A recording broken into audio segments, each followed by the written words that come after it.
Bismillahirrahmanirrahim. Assalamualaikum warahmatullahi wabarakatuh dan salam sejahtera. Berjumpa kita kembali di kelas Sains Komputer tingkatan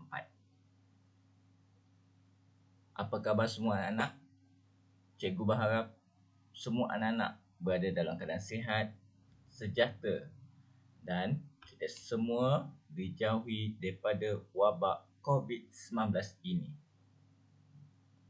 Jadi, sama-samalah kita mengikut seruan kerajaan agar terus duduk di rumah agar kita sama-sama dapat memutuskan rangkaian wabak COVID-19 ini. Jadi, untuk hari ini, cikgu akan menyentuh tentang tajuk 2.2.3 iaitu bagaimana mereka bentuk pangkalan data hubungan.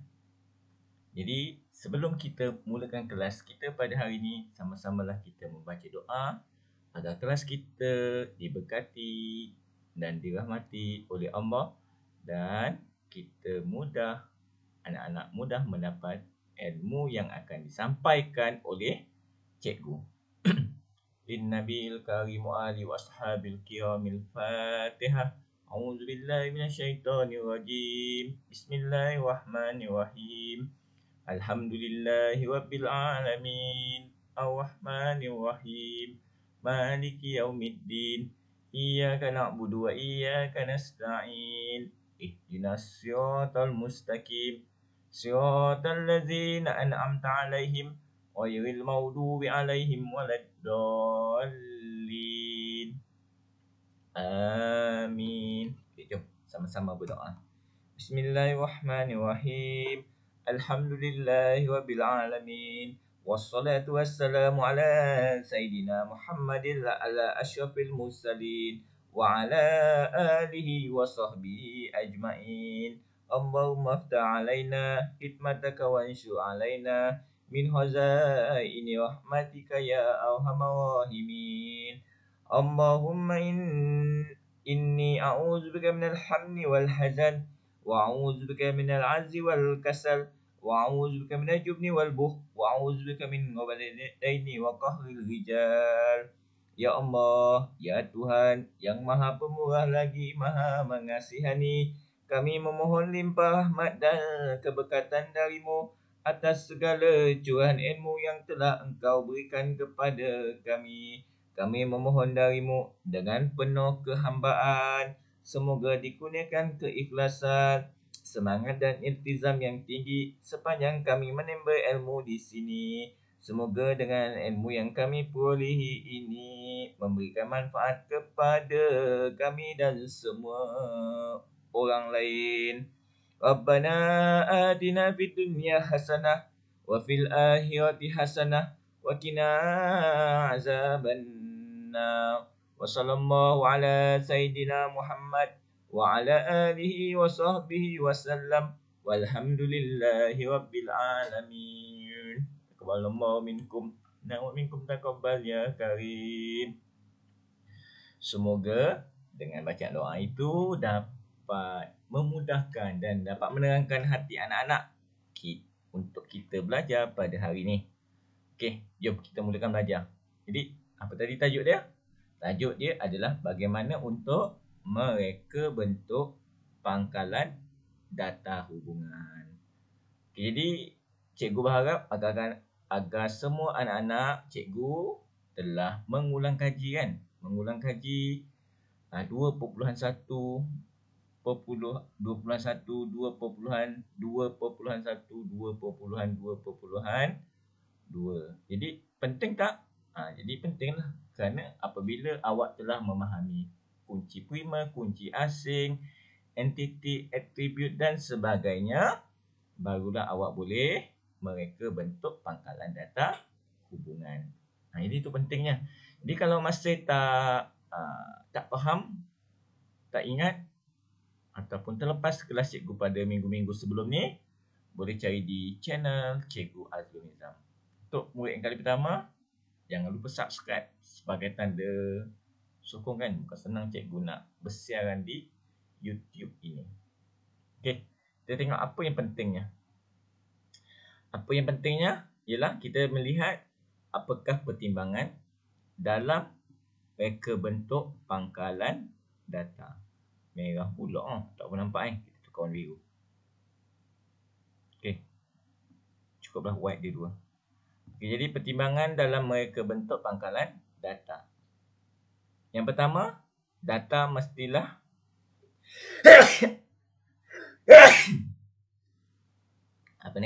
reka bentuk mestilah mengandungi data yang lengkap dan diperlukan sahaja. Jadi data-data yang tiada kaitan tak perlu masukkanlah. Jadi kalau arahan soalan dekat situ, awak diminta untuk membuat satu pangkalan data yang berkaitan dengan sistem peperiksaan. Jadi apabila kita bercerita tentang sistem peperiksaan, jadi data yang dimasukkan adalah hanya berkaitan sistem peperiksaan sahaja. Tidak ada kaitan dengan yang lain. Jadi kalau data berkaitan dengan sukan, data berkaitan dengan buat kuis dan sebagainya adalah tidak berkaitan. Soalan dia adalah buat data, membuat sistem pangkalan data berkaitan dengan peperiksaan sahaja. Itu yang pertama. Sebab soalan-soalan macam ni mungkin keluar pada soalan struktur lah. Kerana dia akan minta awak untuk menyenaraikan. Senaraikan kan? Dia tak minta huraikan. Jadi perlu sedikit sebanyak perlu fahamlah. Perlu ketahui, perlu ingat apakah pertimbangan kita dalam mereka bentuk pangkalan data. Yang kedua, reka bentuk adalah memudahkan penyimpanan, pencarian dan pengemaskinian. Apa itu penyimpanan? Maksudnya data itu disimpan di dalam storan. Storan macam mana? Apa itu storan? Storan ialah tempat untuk kita simpan data. Apa contoh storan? Kalau storan ni ada banyak jenis lah. Storan primer, storan sekunder, dan yang terbaru kita ada cloud kan, storan awan ataupun cloud. Cloud tu apa contoh dia? Seperti mana yang kebanyakan awak gunakan, cloud, simpanan di awan, cloud. Jadi apa contoh simpanan di awan? Awak gunakan Google Drive, handphone awak pun awak ada Vivo Cloud, Huawei Cloud dan sebagainya. Awak ada TikTok, awak ada Facebook dan sebagainya. Dekat mana disimpan? Dia disimpan di pangkalan cloud. Jadi cloud tu siapa yang wujudkan? Jadi pembangun sistem pangkalan data tersebut. Jadi tu simpanan sekarang. Jenis sekarang lah. Tapi kalau jenis konvensional yang masih kita gunakan lagi, contohnya di komputer kita ada C, kita ada D kan. Jadi data-data kita ataupun maklumat-maklumat kita di komputer disimpan di C ataupun D. Lepas tu kita ada pendrive, kita ada CD. Okey. Nampak? Bila kita ada pendrive, kita ada CD, kita ada hard disk. Tu pun kita kategorikan sebagai penyimpanan. Jadi kalau sistem pangkalan data yang secara offline, seperti contohnya kita masih menggunakan Excel, kita masih menggunakan Microsoft Access. Jadi itu adalah contoh-contoh sistem yang secara offline lah. Jadi cara simpanan dia juga adalah secara offline. Jadi cara yang offline kita akan menggunakan CD dan sebagainya. Okay, CD tu awak tahu kan? Kalau kita buka internet saya sekejap. Mungkin awak zaman awak membesar telah cara simpanan data ni lebih maju. Jadi waktu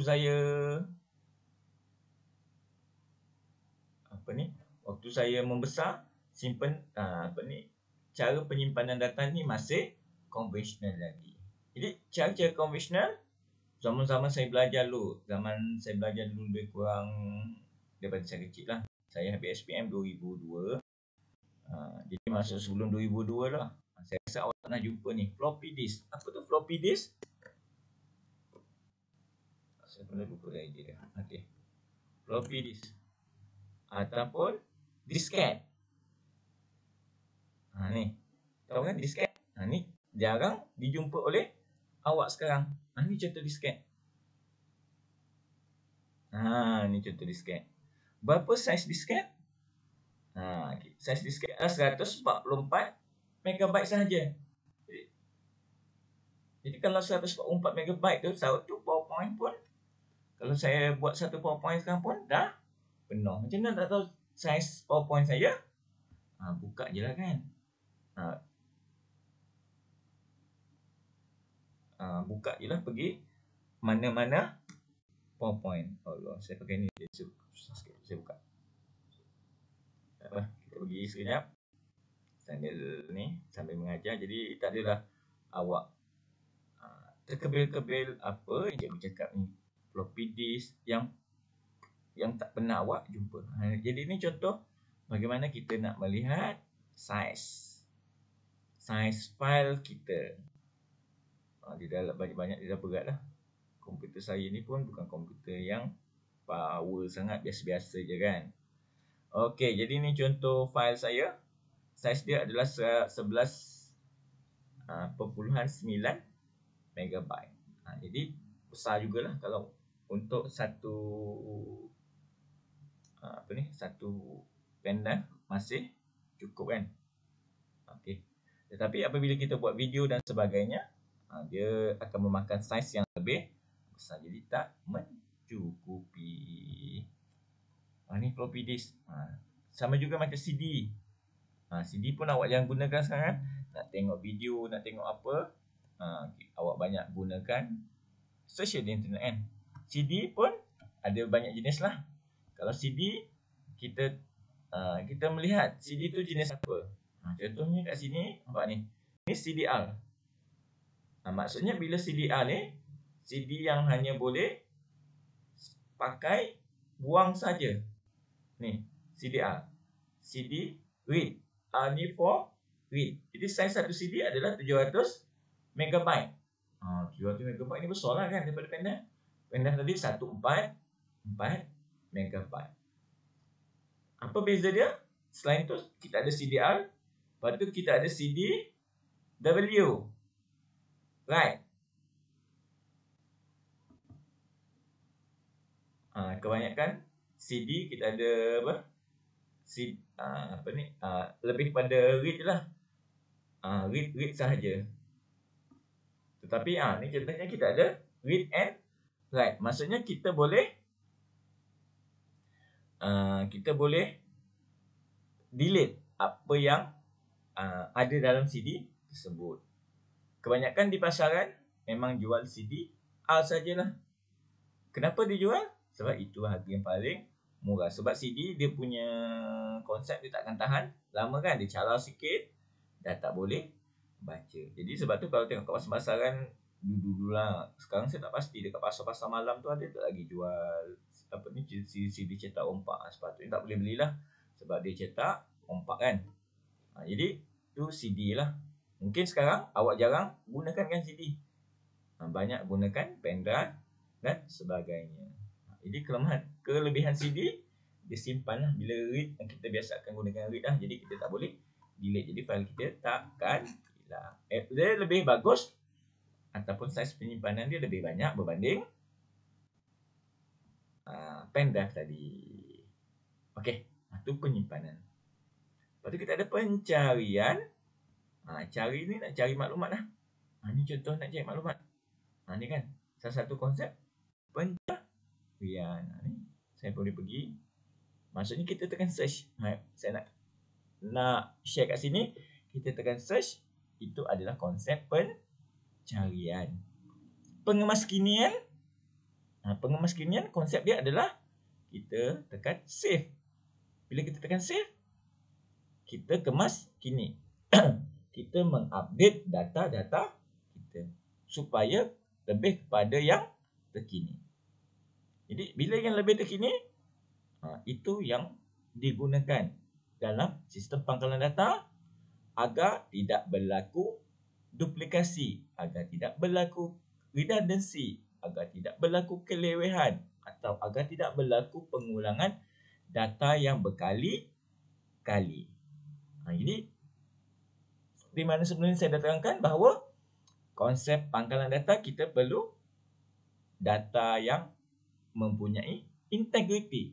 Jadi integriti itu adalah data yang utuh, data yang tepat, data yang padu.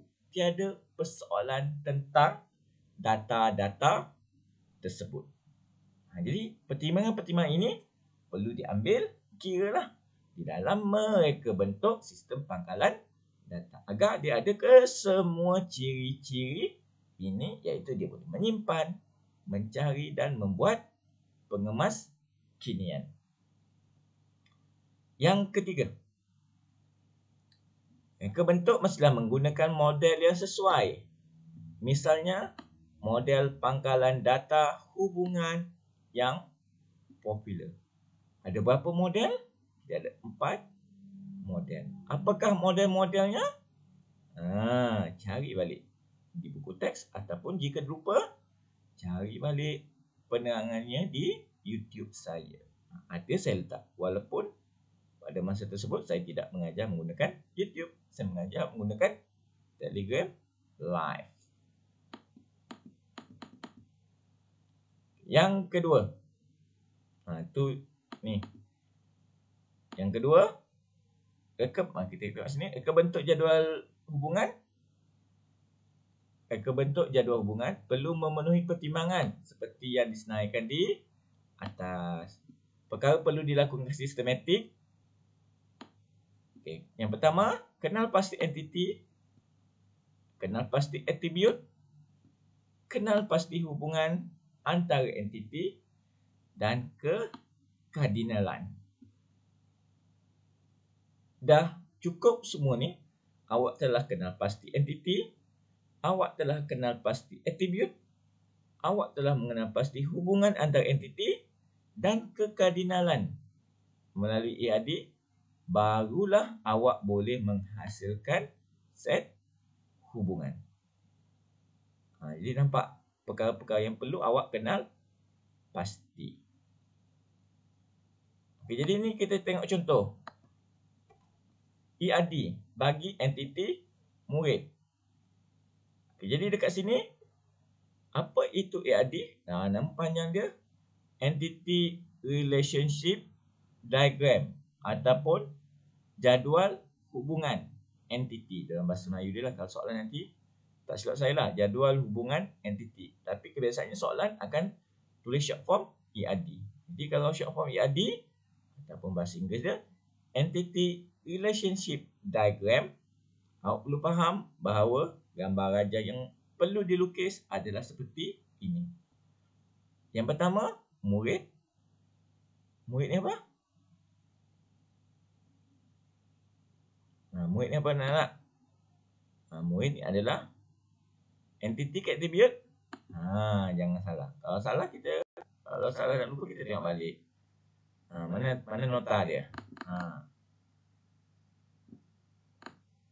Mana nota dia? Nampak kat sini? Entity. Yang dalam kotak ni adalah entity. Okey, jadi nak entity kita adalah murid. Atribut kita ada berapa? Kita ada ID murid, kita ada nama, kita ada jantina dan tingkatan. Okey, jika di sini ID murid ni awak nak tukar kepada IC murid. IC murid tak boleh lah, kita tak gunakan sebab dia akan guna yang satu lagi. Okey, jadi kat sini awak nak guna nombor metrik ID murid ni sebagai kunci prima. Nombor metrik pun boleh. Okey, macam mana saya tahu ini adalah kunci prima? Kebiasaannya dalam sistem pangkalan data kita akan tulis sebagai KP. Kan? Kita boleh tulis dia sebagai KP. Kunci prima. Apa itu kunci prima? Adalah dia akan mempunyai nilai yang unik. Itu adalah kunci prima. Selain ditulis di dalam kurungan ini, seperti ini, nak menunjukkan dia adalah kunci prima, kita akan gariskan. Kenapa perlu kunci primanya? Sebab kita nak mengenal pasti perkara yang unik. Jadi tujuan dia supaya kita boleh memanggil ataupun menghubungkan antara satu jadual dengan jadual yang lain. Jadi hubungan antara setiap jadual itu akan membolehkan kita membuat sistem pangkalan data. Jadi attribute yang berbeza bagi setiap jadual akan membolehkan kita memanggil data. Jadi attribute ini di jadual lain boleh contohnya ID murid di jadual murid akan menjadi kunci prima, tapi ID murid di jadual seterusnya, contohnya jadual pinjaman, akan menjadi kunci asing. Apa itu entity? Apa itu attribute? Apa itu kunci prima, kunci asing? Jika tak faham, boleh select YouTube cikgu balik semula. Cari semula, fahamkan. Ataupun cari di buku teks. Jika masih tak faham lagi, cari apa yang cikgu maksudkan ini. Okey, set hubungan. Selain itu, set hubungan kita boleh tulis juga dalam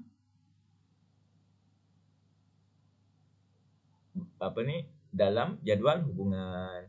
Jadi set hubungan disediakan sebagai proses merancang untuk menggambarkan entiti yang disimpan. Set hubungan dihasilkan oleh AD boleh ditulis dalam dua format. Okey. Ni nampak. Ni AD. Sekarang kita nak tulis set hubungan kita. Bagaimana nak menulis set hubungan?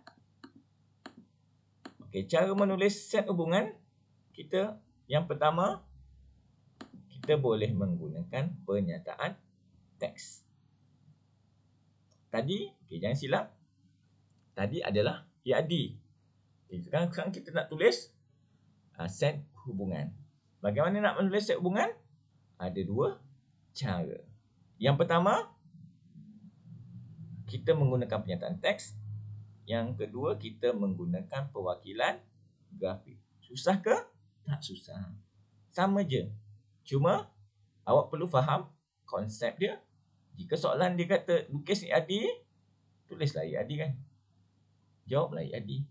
Kalau soalan dia kata buat set hubungan bentuk teks, jawablah soalan set hubungan bentuk teks. Jika soalan meminta awak membuat set hubungan berbentuk grafik, perwakilan grafik, jadi perlulah buat set hubungan dalam bentuk pernyataan grafik. Okey, ni contoh dia. Contoh yang sama.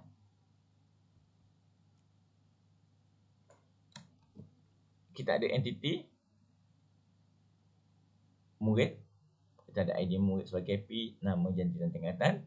Nak tukar dia, ni format dia. Jangan salah. Nampak sini nama, entiti di depan sekali. Lepas tu dalam kurungan, attribute 1, attribute 2, attribute seterusnya. Jadi setiap attribute itu perlu koma. Kan?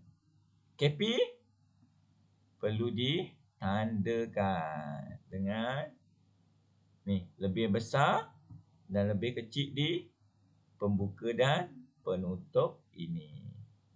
Itu KP dia. Itu adalah dalam bentuk pernyataan teks. Apa beza dengan pernyataan grafik? Sama je kan cara nulis. Cuma beza dia, bila grafik kita buat kotak. Kotak 1, kotak 2, kotak 3, kotak 4 dan seterusnya. Itu beza dia. Pernyataan, set hubungan berbentuk pernyataan teks dan set hubungan berbentuk pernyataan grafik. Jika nak tulis KP, tulislah KP. Jika ada kunci asing, kita perlu tambah kunci asing. Itu sahaja beza dia. Jadi nak tambah kunci primat ataupun kunci asing selepas, nampak ni kita kata kat sini, selepas nama attribute. Itu adalah cara menulis set hubungan. Okay, secara conclusionnya, secara rumusannya, apa yang awak nak petik kat sini? Okay, murid, entiti kita. Murid, ni entiti kita. Bila tukar pada set hubungan, ni daripada EAD kan, kita nak tukar pada set hubungan. Jadi dalam bentuk jadual, dia akan jadi di atas. Lepas tu yang lain, follow lah attribute dia. Dalam kotak pertama, kotak kedua, kotak ketiga, kotak keempat. Ni kalau set hubungan dalam bentuk grafik. Lagi satu, set hubungan dalam bentuk teks. Jadi jangan silaplah. Bagaimana kita nak menukar menukar EAD kepada set hubungan. Okay, ini adalah hasil pembelajaran kita pada hari ini. Okay, jadi kita tengok slide lagi satu agar awak lebih faham dan tidak tertinggal tentang pembelajaran pada hari ini. Ini conclusion dia kan. Di dalam satu muka surat seperti mana dalam modul yang telah dibekalkan. Nampak? Ini adalah hasil pembelajaran dia. Penyataan teks, penyataan grafik. Ini adalah daripada EAD kepada set hubungan. Okay, jadi saya harap penjelasan saya ini dapat membantu kefahaman awak untuk belajar, untuk memahami topik kita pada hari ini. Saya doakan semoga anak-anak terus berada dalam keadaan sihat, bersemangat, wajar SPM walaupun tahun depan, tapi kita masih tak tahu bila lagi sekolah. Kesian kat awak kan. Saya pun tak kenal awak sangat. Jumpa pun baru baru 2 bulan kan jumpa awak. Tu pun kadang-kadang sekejap jumpa, sekejap tak jumpa. Jadi saya harapkan semoga semua anak-anak terus sihat. Dan yang penting, ingatkan kawan-kawan yang masih tak join kelas, tak tengok video, supaya masuklah kelas. Tontonlah video saya. Walaupun saya tak berapa handsome, tapi saya masih handsome juga. Masih kacak ke kan. Okay, semoga kita berjumpa lagi pada minggu depan. Doakan saya sihat, doakan Cikgu Zarina juga sihat, agar kita bersama-sama terus mendapat ilmu berkaitan sains komputer ini. Semoga kita berjumpa lagi pada masa akan datang. Assalamualaikum dan bye-bye.